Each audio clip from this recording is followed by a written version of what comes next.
Hello friends, this is Rohit and I am here to teach you polity. In this lesson, we are going to discuss union and citizenship. यहाँ पे हम लोग exam के point of view से almost सारे points को cover करेंगे जो कि इंपॉर्टेंट हैं. इसमें आपका कोई भी कंसेप्ट मिस नहीं होगा. तो चलिए शुरू करते हैं. Our first question is, which article of the Indian Constitution does mention that India shall be union of states? Answer is Article 1. Article 1 of the Indian Constitution lays down that India, that is Bharat, shall be union of states. This provision deal with two things. One, name of the country and second, type of polity. यानी कि article 1 आपको यह बतलाता है कि हमारा देश में जो पॉलिटी है वह किस तरह का होगा, साथ ही हमारे देश का क्या नाम होगा. अब आर्टिकल 1 से आर्टिकल 4 जो कि इंडियन कॉन्स्टिट्यूशन के पार्ट 1 में आते हैं वह यूनियन और उसके टेरिटरीज को डील करते हैं. Next question is, in which schedule of the Indian Constitution the states and the territories thereof has been specified? Answer is first schedule. First schedule of the Indian Constitution specifies the state and its territory.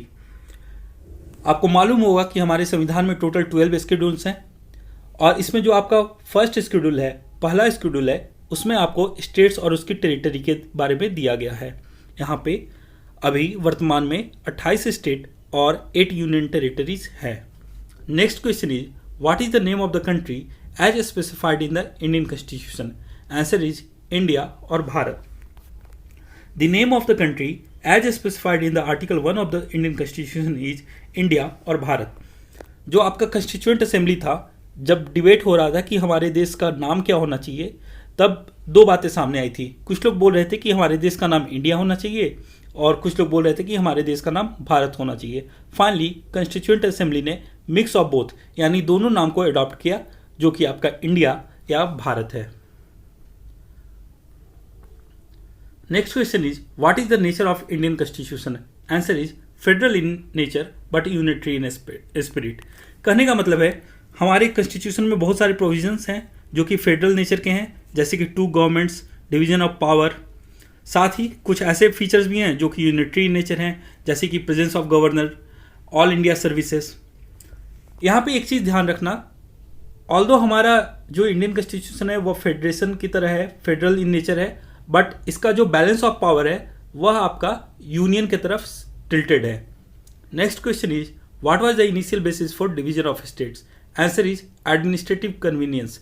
जब हमारा states बन रहा था, उनका demarcation हो रहा था, तो सबसे पहले जो डिवीजन किया गया था वह एडमिनिस्ट्रेटिव कन्वीनियंस के तौर पे किया गया था.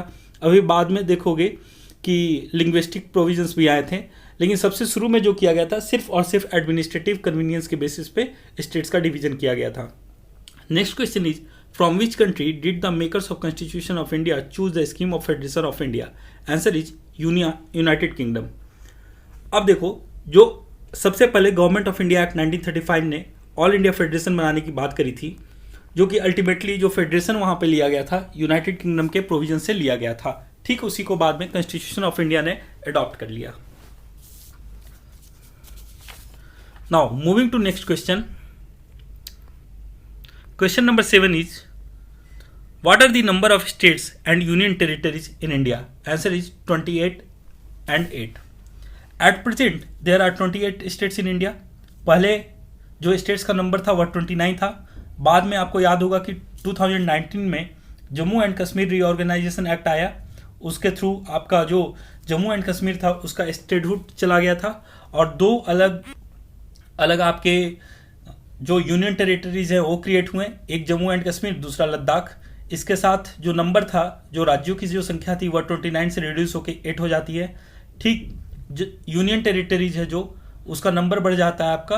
अभी वर्तमान में जो यूनियन टेरिटरीज का नंबर है वह 8 है. Next question is, which article of the Indian constitution empowers the parliament to admit और establish new state? Answer is article 2 empowers the parliament to admit और establish new states. Article 2 relates to the admission और establishment of states that are not part of the union of India. कहने का मतलब है जो article 2 है वह parliament को यह पावर देता है कि वह ऐसे स्टेट्स को भारत में एडमिट कर सकता है या क्रिएट कर सकता है जो कि पहले भारत के पार्ट नहीं थे. Next question is, which state was included in Part D of the State classification in 1950? Answer is Andaman and Nicobar. See, in 1950, the constitution had contained a fourfold classification of states of the Indian Union. That was Part A, Part B, Part C and Part D. अब इसमें जो आपका part ए था उसमें 9 erstwhile जो governors province थे British India के वे शामिल थे. पार्ट बी में आपके 9 प्रिंसली स्टेट विथ लेजिस्लेचर शामिल थे. पार्ट सी में आपका अर्स्टवाइल जो chief commissioner province of British India था वह था. पार्ट डी में सिर्फ और सिर्फ अंडमान एंड निकोबार को रखा गया था. यह आपका जो एडमिनिस्ट्रेटिव बेसिस था जो क्लासिफिकेशन का स्टेट क्लासिफिकेशन का 1950 में था. Now next question is by virtue of which article Sikkim was made part of the Indian union. Answer is article 2. Article 2 के अकॉर्डिंग आपका सिक्किम को भारत के मतलब यूनियन में शामिल किया गया, भारत देश में शामिल किया गया था. अब देखो till 1947 Sikkim was a princely state that was ruled by Chogyal dynasty. यहाँ पे जो चौग्याल डायनेस्टी थी वो रूल किया करती थी. 1947 में जब ब्रिटिश भारत से चले गए तो सिक्किम क्या हुआ, सिक्किम भारत का प्रोटेक्टोरेट बन गया. बाद में 35th कॉन्स्टिट्यूशनल अमेंडमेंट के थ्रू 1974 में इसको आर्टिकल 2A के थ्रू भारत का एसोसिएट स्टेट का दर्जा दे दिया गया. फाइनली आपका जो 36th कॉन्स्टिट्यूशनल अमेंडमेंट होता है 1975 में और इसको भारत का फुल फ्लेज्ड स्टेट भी बना दिया जाता है. Next question is which princely state had joined India in February 1948 bye means of referendum. Answer is Junagadh. देखो जब भारत को आज़ादी मिली थी तब क्या हुआ था, लगभग 552 प्रिंसली स्टेट्स थे जो कि भारत में शामिल थे, with in the geographical boundaries of India थे. उसमें से जो 549 थे उन्होंने इंडिया को ज्वाइन कर लिया था. लेकिन जो बचे हुए 3 जिसमें हैदराबाद, जूनागढ़ और कश्मीर शामिल था वे रिफ्यूज़ कर देते हैं इंडिया में शामिल होने से. बाद में क्या होता है कि जूनागढ़ में आपका रेफरेंडम होता है और जूनागढ़ भारत में शामिल कर लिया जाता है. इसी के तरह आपका हैदराबाद में जो आपका पुलिस एक्शन के थ्रू हैदराबाद को शामिल किया जाता है और जो कश्मीर है भारत में इंस्ट्रूमेंट ऑफ एसेशन के थ्रू शामिल कर लिया जाता है. Next question is who has power to reorganise the state. Answer is parliament. Article 3 of the Indian constitution authorises the parliament to reorganise the states. यानी कहने का मतलब है जो आपका भारतीय संविधान का आर्टिकल 3 है वह पार्लियामेंट को यह अथॉरिटी देता है कि वह स्टेट को रीऑर्गेनाइज कर सकती है. यानी कि जो पॉलिटिकल रीएडजस्टमेंट है यानी कि जो देश के अंदर इंटरनल रीएडजस्टमेंट है स्टेट्स का वह यह कर सकता है. इसमें यह नया स्टेट बना भी सकता है और पुराने स्टेट्स को टेरिटरी को बदल भी सकता है. Question number 13 is what kind of majority is needed to pass the law made under article 2 and 3. Answer is simple majority. See article 4 itself declares that laws made under Article 2 and Article 3 are not to be considered as amendments of the Constitution under Article 368. This means that such law can be passed by a simple majority and by the ordinary legislative process. यानी कि जो भी law article 2 और article 3 के under बनाए जाएंगे उन्हें special majority यानी कि आर्टिकल 368 के स्कोप से बाहर माना जाए और ऐसे लॉ सिंपल मेजोरिटी से ही पार्लियामेंट में पास किए जा सकते हैं. Next question is who was the chairman of the linguistic province commission. Answer is S K. In 1948, Linguistic Province Commission was appointed under the chairmanship of S.K. Dhar. It led to the recommendation for the reorganization of states on the basis of administrative convenience rather than linguistic preference. यानी कि linguistic province commission ने जो आपका recommendation दिया था उसमें उन्होंने administrative convenience को अपना आधार बनाया था स्टेट के रीऑर्गेनाइजेशन के लिए, न कि लैंग्वेज को. Next question is which was the first state to be formed on the basis of language. Answer is Andhra state.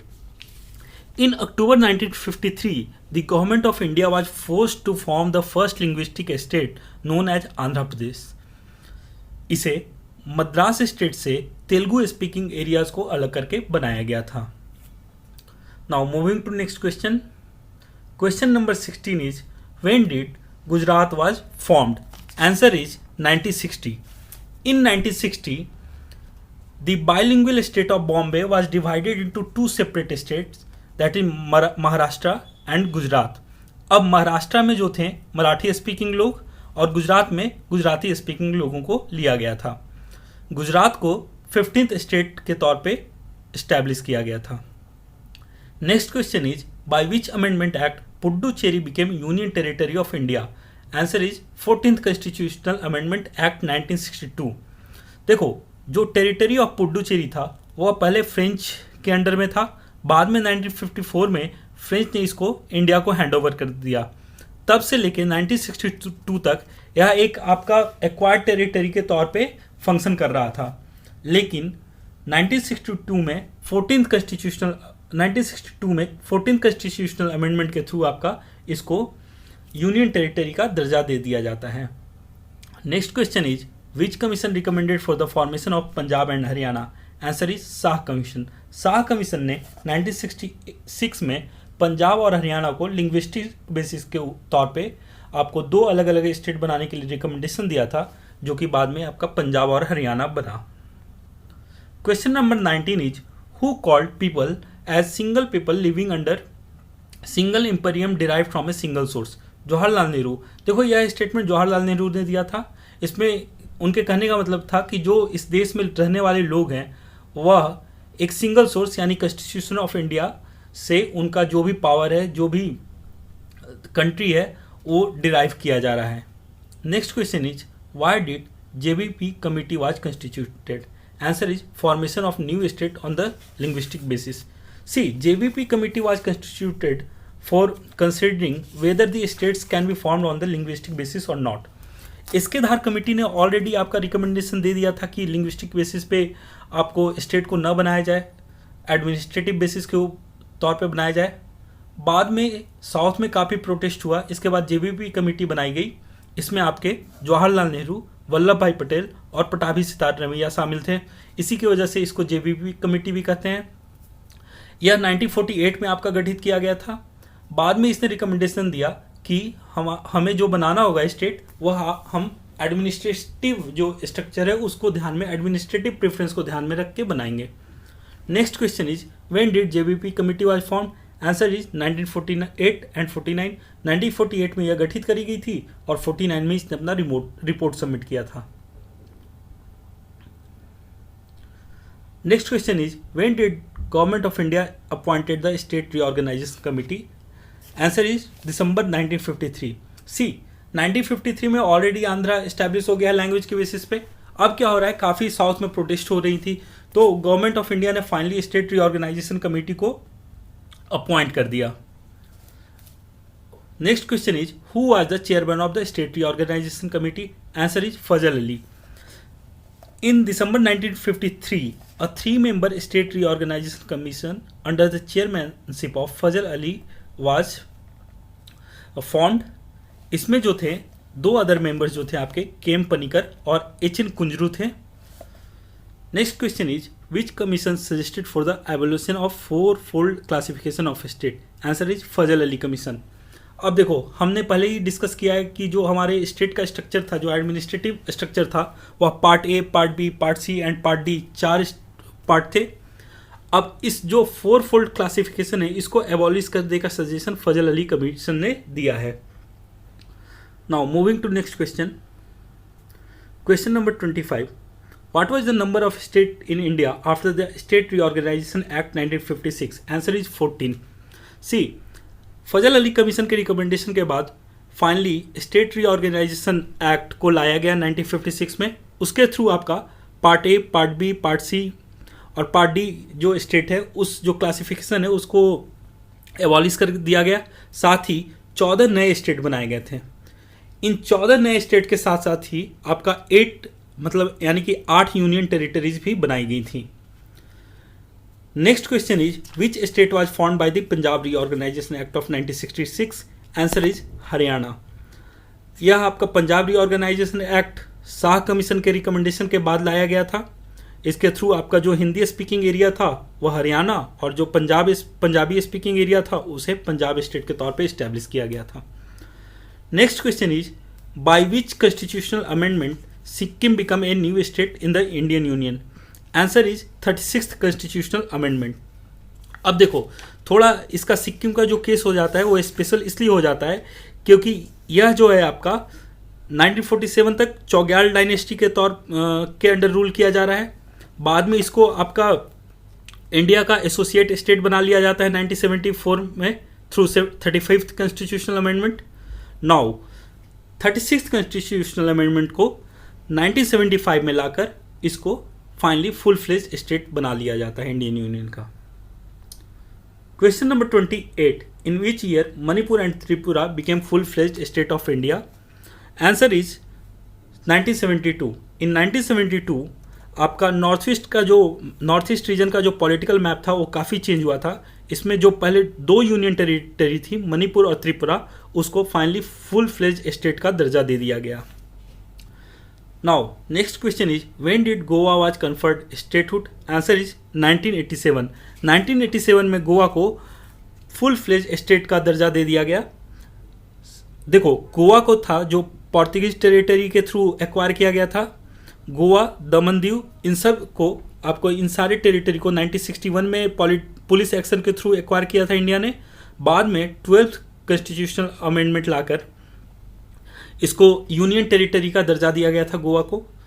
Finally 1987 में इसको फुल फ्लेज स्टेट का दर्जा दे दिया गया। Next question is when did Arunachal Pradesh was created?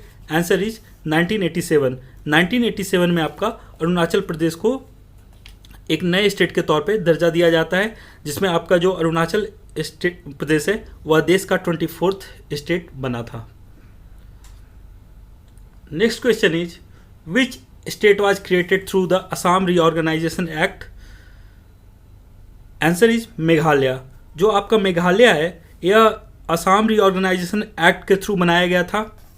अब यहाँ पे क्या हो रहा है, पहले जो असम के अंदर ही आपका जो मेघालय स्टेट था आपका वह एक स्टेट के तौर पे काम कर रहा था, मतलब ऑटोनोमस स्टेट के तौर पे काम कर रहा था। लेकिन बाद में वहाँ के लोगों ने काफ़ी प्रोटेस्ट किया और फाइनली असम रीऑर्गेनाइजेशन एक्ट को लाया गया और मेघालय को एक नए स्टेट का दर्जा दे दिया गया। Now next question is in which year Jharkhand was established? Answer is 2000। In 2000 Jharkhand state was established. इसे बिहार राज्य से अलग करके बनाया गया था। Next question is in which year Uttaranchal was renamed as Uttarakhand? Answer is 2007। 2007 में आपका जो उत्तरांचल है उसका नाम बदल के उत्तराखंड कर दिया जाता है। आपको याद होगा कि 2000 में ही इन ईयर 2000 में ही 3 नए स्टेट क्रिएट किए गए थे, जिसमें छत्तीसगढ़, उत्तराखंड और झारखंड शामिल था। बाद में यह जो उत्तरांचल है, पहले इसका नाम उत्तरांचल था, उसको बाद में उत्तराखंड कर दिया गया 2007 में। Question number 34 is when did Telangana was formed? Answer is 2 June 2014। In 2014, the new state of Telangana came into existence as the 29th state of the Indian Union. इसे आंध्र प्रदेश से अलग करके बनाया गया था। Next question is when did the Jammu and Kashmir reorganisation act became effective? Answer is 31 October 2019। Jammu and Kashmir reorganisation act को अगस्त 2019 में पास कर दिया गया था पार्लियामेंट के द्वारा। इसके थ्रू जम्मू एंड कश्मीर जो कि पहले स्टेट था उसको 2 यूनियन टेरिटरी, एक जम्मू एंड कश्मीर और दूसरे लद्दाख के तौर पे रीऑर्गेनाइज करना था। Next question is when did union territory of Dadra and Nagar Haveli and Daman and Diu came into existence? Answer is 26 January 2020। आपको मालूम होगा कि दादरा एंड नगर हवेली और दमन एंड दीव 2 पहले अलग अलग यूनियन टेरिटरीज हुआ करती थी, इन्हें जनवरी 2020 में एक साथ मर्ज कर दिया गया। Next question is which of the following acts later led to the creation of zonal council? Answer is State Reorganization Act 1956। जो State Reorganization Act 1956 है उसने आपको जोनल काउंसिल को क्रिएट किया था। Which among the following term correctly represent the zonal council? Answer is Advisory Council। जो zonal council है वह एक एडवाइजरी काउंसिल के तौर पे काम करती है और जो भी जोनल काउंसिल के मेंबर स्टेट्स हैं उनके बीच में एज ए कोऑपरेटिव, मतलब एज ए कोऑपरेशन को बढ़ावा देने का काम भी करती है। Next question is how many zonal councils are present in India? Answer is 5। As of now there are 4 zonal council, जिसमें कि नॉर्थर्न जोनल काउंसिल, दूसरा सदर्न जोनल काउंसिल, तीसरा सेंट्रल जोनल काउंसिल, चौथा ईस्टर्न जोनल काउंसिल और 5वां western zonal council है। इसके अलावा नॉर्थ ईस्ट स्टेट के लिए अलग काउंसिल भी बनाया गया है जो कि जोनल काउंसिल नहीं है लेकिन उसे हम लोग नॉर्थ ईस्टर्न काउंसिल के तौर पे जानते हैं। Next question is who function as the chairman of zonal council? Answer is home minister. जो होम मिनिस्टर हैं वे जोनल काउंसिल के चेयरमैन के तौर पे काम करते हैं। अभी एज ऑफ नाउ आपके अमित शाह जो हैं वे जोनल काउंसिल के चेयरमैन हैं। Next question is which part of the Indian constitution deals with the citizens of India? Answer is part 2। Part 2 में आर्टिकल 5 से 11 आते हैं और यह जो है आपका भारत में सिटीजनशिप को लेकर डील करता है। Next question is when did citizenship provisions become effective in India? Answer is 26 नवंबर 1946। आपको पता होगा 26 नवंबर 1946 को भारत के संविधान को कॉन्स्टिट्यूएंट असेंबली ने अडॉप्ट कर लिया था। इसी दिन आपका जो सिटीजनशिप प्रोविजन था वह भी इफेक्ट में आ चुका था। Next question is which article speaks about the citizens of India at the commencement of the constitution? Answer is article 5। Article 5 है वह जो आपका सिटीजनशिप के बारे में बता रहा है। जिस दिन जो कॉन्स्टिट्यूशन है वो कमेंस्ड हुई है यानी कि इन इफेक्ट आई है, उस डेट को लेकर आपको सिटीजनशिप के बारे में बात करता है। Next question is when did the citizenship act was passed? Answer is 1955। आपको पता है जो कॉन्स्टिट्यूशन में सिटीजनशिप को लेकर बात करी गई है वह on the day of commencement of constitution है, बट यहाँ पे उसके बाद एक और प्रोविजन दिया गया था आपका कॉन्स्टिट्यूशन में कि पार्लियामेंट जो है वह सिटीजनशिप को लेकर नए कानून नियम बना सकती है। तो इसी के थ्रू आपका सिटीजनशिप एक्ट पास किया गया था 1955 को। Next question is how does the citizenship of India is govern after the commencement of the constitution? Answer is through citizenship act 1955। Now moving to next question. Question number 46 is what is the term use to refer citizens of other states? देखो दो तरह की category होती है, एक होता है citizens और दूसरा होता है एलियन। सिटीजन्स वे हैं जो कि इंडियन स्टेट के फुल मेंबर्स हैं, और जो आपके अदर स्टेट्स से बिलोंग करते हैं जो कि इंडियन स्टेट्स के सिटीजन नहीं हैं उन्हें हम लोग एलियन कहते हैं। अब जो एलियंस है इनकी भी दो कैटेगरी होती है, एक फ्रेंडली एलियंस और दूसरे एनिमी एलियंस। जो फ्रेंडली एलियंस है वो हमारे फ्रेंडली नेशन से बिलोंग करते हैं, वहीं पे जो आपके एनिमी एलियंस है वो आपके फ्रेंडली नेशन से बिलोंग नहीं करते हैं। Next question is which authority has the power to regulate the right of citizenship by law? Answer is parliament. जो आपका संविधान में जो कॉन्स्टिट्यूशनल प्रोविजंस है उनके अंडर में पार्लियामेंट को यह अथॉरिटी दी गई है कि वह आपका सिटीजनशिप से रिलेटेड राइट को रेगुलेट कर सकता है। Next question is which article of Indian constitution says that a person who voluntary acquire citizenship of any other country is no longer an Indian citizen? Answer is article 9। Article 9 यह कहता है कि अगर कोई जो भारतीय नागरिक है वह किसी दूसरे देश की नागरिकता को ले लेता है अपनी स्वेच्छा से तो वह इस देश का नागरिक न रह जाएगा। ऐसा क्यों हो रहा है? क्योंकि भारत में डुअल सिटीजनशिप का कंसेप्ट नहीं है। Now question number 49 is by which amendment of citizenship act 1955 the provision of the overseas citizenship of India was introduced? Answer is citizenship act 2005। जो अमेंडमेंट आपका 2005 में हुआ है सिटीजनशिप एक्ट में, उसके थ्रू जो ओवरसीज सिटीजन्स ऑफ इंडिया हैं उनके लिए एक प्रोविजन को इंट्रोड्यूस किया गया था। इसके थ्रू आपका OCI कार्ड इशू किया गया है। Next question is who is termed as the first citizen of India? Answer is president.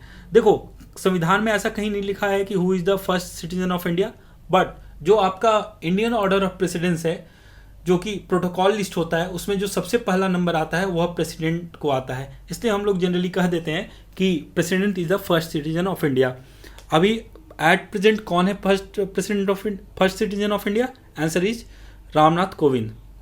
Next question is which act has provided for the acquiring of the citizenship through naturalisation? Answer is citizenship act 1955। अब naturalisation में होता क्या है, अगर कोई बाहर दूसरे देश का मतलब जो लीगली हमारे देश में आया हो, इलीगल माइग्रेंट नहीं हो, जो लीगल माइग्रेंट है, अगर वह काफ़ी दिन से इंडिया में रह रहा है और अगर वह अप्लाई करना चाहता है भारतीय सिटीजनशिप के लिए तो वह अप्लाई कर सकता है और वह सिटीजनशिप थ्रू नेचुरलाइजेशन के लिए एलिजिबल हो जाता है। Single citizenship in India has been taken from which country? Answer is Britain. आपको मालूम होगा कि बहुत सारे प्रोविजंस को हम लोगों ने लिया है, तो इसमें जो जैसे इंडिया में आपका एक तो यूनियन है इंडियन यूनियन और दूसरे अलग अलग स्टेट्स हैं, तो भारत में जो आपका सिटीजनशिप है सिर्फ और सिर्फ इंडियन यूनियन का है, स्टेट्स का नहीं है। यही चीज़ आपको यूएसए में देखने को नहीं मिलेगा, जहाँ पे डुअल सिटीजनशिप का कंसेप्ट है।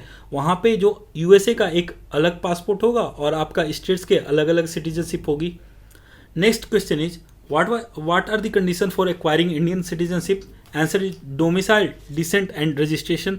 ये सब कैटेगराइजेशन आपका कॉन्स्टिट्यूशन में किया गया है, जिसके थ्रू कोई भी भारतीय नागरिक अपना सिटीजनशिप को एक्वायर कर सकता है। एक है डोमिसाइल, दूसरा है डिसेंट और तीसरा है registration. Next question is which article deals with the rights of citizenship of certain person of Indian origin residing outside of India? Answer is article 8। जो आर्टिकल 8 है आपका, उसमें जो भारत से बाहर रहने वाले नागरिक हैं उनके सिटीजनशिप को लेकर बात करी गई है। अब हम आगे बढ़ते हैं, अगले क्वेश्चन को देखते हैं।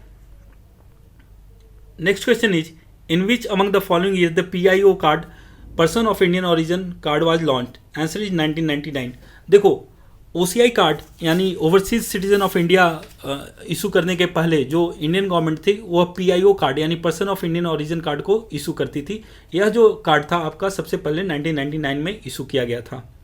Next question is what is the minimum stay essential before a person of Indian origin can apply for Indian citizenship? Answer is 7 years. अब देखो, अगर कोई भारतीय है, वो इंडियन ओरिजिन का है, अगर वो बाहर चला गया है या उसके पूर्वज पहले बाहर जा चुके हैं और उसको अगर वह चाहता है कि वापस से इंडियन सिटीजनशिप के लिए अप्लाई करे, तो उसको कम से कम भारत में 7 साल रहना होगा।